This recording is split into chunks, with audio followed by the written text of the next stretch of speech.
ঢাকা সফর করছে মার্কিন প্রতিনিধি দল।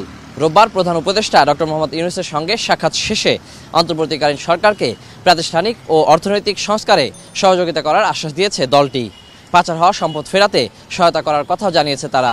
এ নিয়েই আমাদের কথার আজকের আয়োজন। আপনাদের সঙ্গে আছি আমি ওয়ালিউল সাকিব। সাধারণ মানুষের মতামত জানার আগে চলুন দেখে আসি একটি প্রতিবেদন।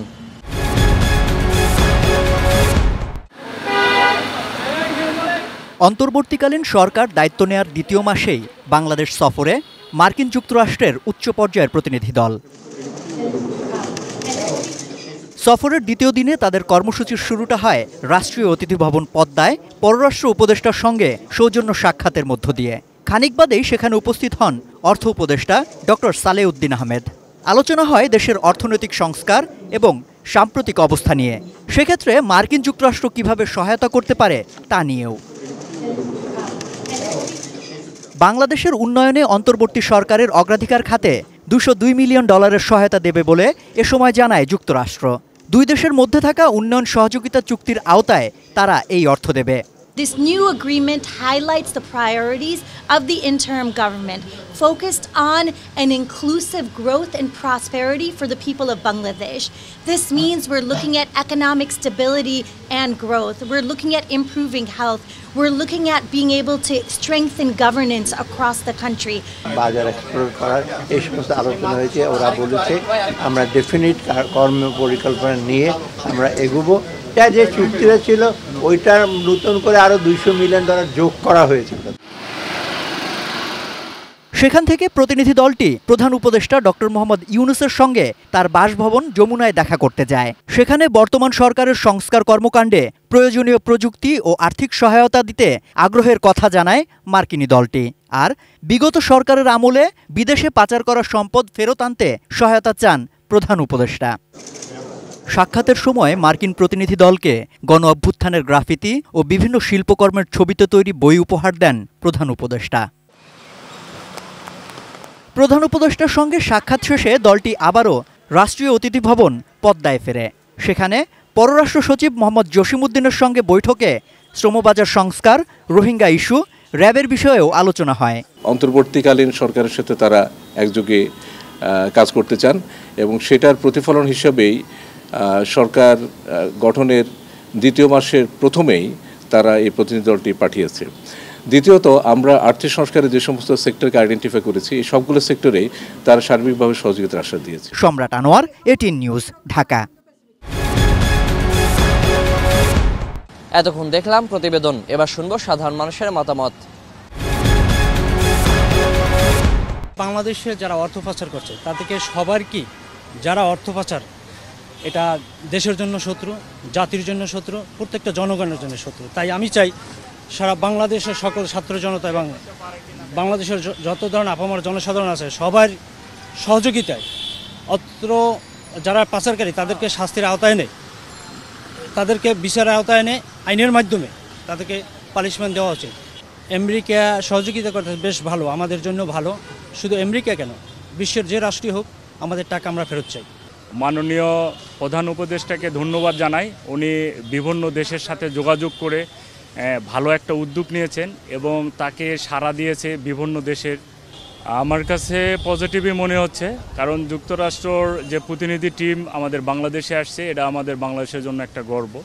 তো ওনারা বাংলাদেশে যে সম্পদ পাচার হয়ে গেছে বিদেশে সেটা ফিরিয়ে আনার জন্য তারা যদি সহযোগিতা করে, আমাদের দেশের টাকা ফেরত আসলো, এতে করে আমাদের বাংলাদেশ যে ভোগান্তি, অর্থনৈতিক ভোগান্তি পোহাচ্ছে এটা কিছুটা হলো সংকট মোকাবিলার সময় কাজে লাগবে। আমাদের যে পররাষ্ট্রনীতি আছে friendship to all malice two নান, এটা সবসময় আমরা সমানভাবে অ্যাপ্লিকেবল হতে দেখিনি। অনেক সময় দেখা যায় যে অনেক ব্লকের সাথে আমাদের দূরত্ব মেনটেন করতে হয় বা করা হয়েছে বিভিন্ন আমলে।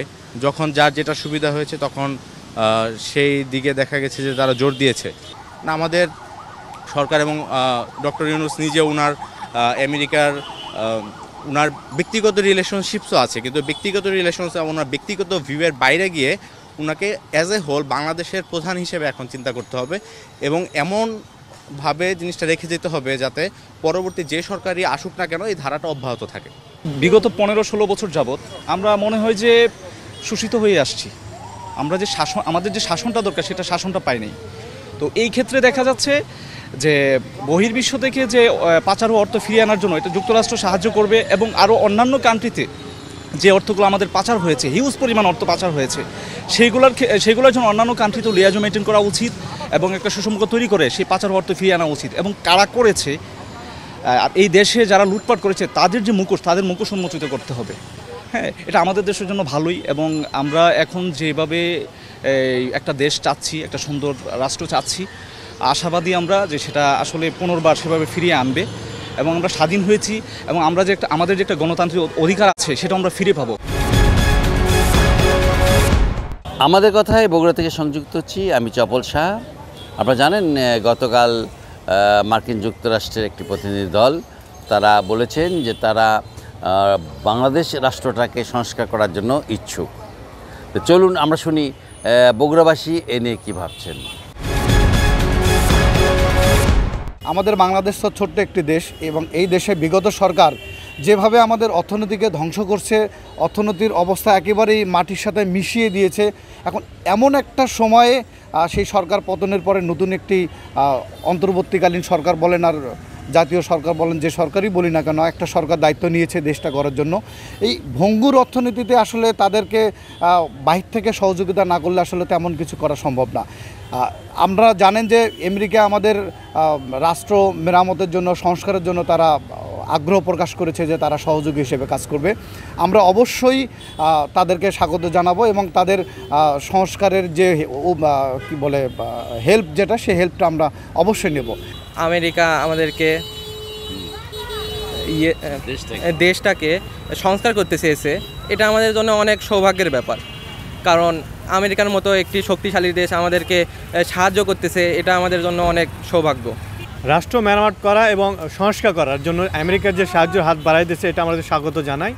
পাশাপাশি গত 15 বছর ধরে আমাদের প্রশাসন থেকে শুরু করে সার্বিক অবস্থায় সরকারের সকল ক্ষেত্রে, সকল সেক্টরে যে লেজুর ভিত্তি চালু হয়েছে, এটাকে সমূলে উৎপাদন না করা পর্যন্ত রাষ্ট্রের মানুষকে সামগ্রিকভাবে তাদের মনোনিবেশ করতে হবে, তাদের মানসিকতা পরিবর্তন করতে হবে। কারণ বিগত 15 বছর যাবত বিগত সরকারগুলো যেভাবে রাষ্ট্রকে বিভিন্নভাবে তাদের করায়ত্ত করেছে এবং প্রতিটা ক্ষেত্রে লেজুর ভিত্তির যে সংস্কৃতি চালু করেছে, এটাকে আমূল পরিবর্তন করা দরকার। আমাদের কথা অনুষ্ঠানে রাজশাহী থেকে স্বাগত জানাচ্ছি আমি বুলবুল হাবিব। রাষ্ট্র সংস্কারে সহায়তা করবে যুক্তরাষ্ট্র, এ নিয়ে রাজশাহীবাসী কি বলছেন, চলুন জেনে আসা যাক।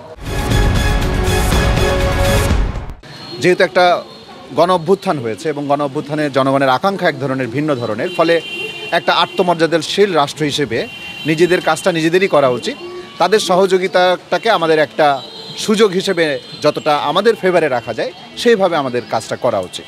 আমরা চাই না যুক্তরাষ্ট্র করুক, সবটা ভালো হবে। আমরা ইন্ডিয়ার কাছ থেকে মনে করেন গিরে অধীনে থাকতে রাজি না।